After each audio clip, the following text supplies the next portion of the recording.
Okay Yan, yan. Okay na. Ay, easy when you found out na magkakaroon ka ng love story daw with Alden and Nadine. Kamusta yung reaction mo? Super excited ako kasi imagine I'm gonna be working with Alden and Nadine.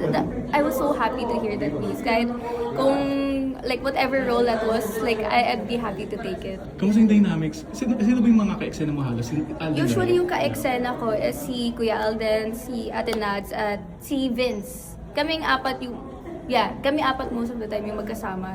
Sobrang saya ng dynamics. Alam mo, nagkukwentuhan pa kami. Like, very chill. Nagjo-joke pa nga sila. So, it was really, really fun. As in, parang, it doesn't feel like we're working, lalo na we're in Siargao. Tapos, parang kwentuhan lang din eh. Like, And I before. saw one of the ex-comments na parang you look natural ko sa acting. Oh, yeah, And yeah, congrats I saw. to you. I Yeah, saw, kasi thank parang you. ngayon na yung episode na nandun ka and Yes, Vince. yes. Congrats. And ano yung parang natutunan mo kina Alden and Nadine working with them? Ako naman, I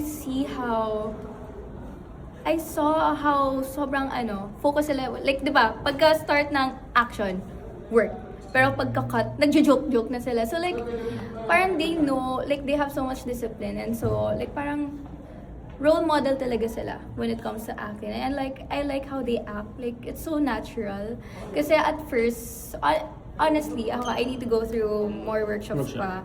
And parang it's nice working with them kasi nung ka-eksena ko sila, parang kakwentuhan ko lang. And naisip ko, I wanna be like that. Like parang kung nag-acting ako, nagkukwento lang ako. Parang gano'n. Like how I'm talking to you right now, gusto ko gano'n lang din ako pag nag-act. It's like, so me.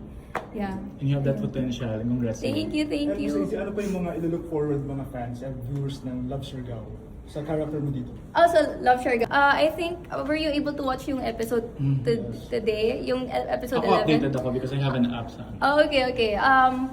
So it's gonna be a very, very fun appearance. Very fun. Short and sweet.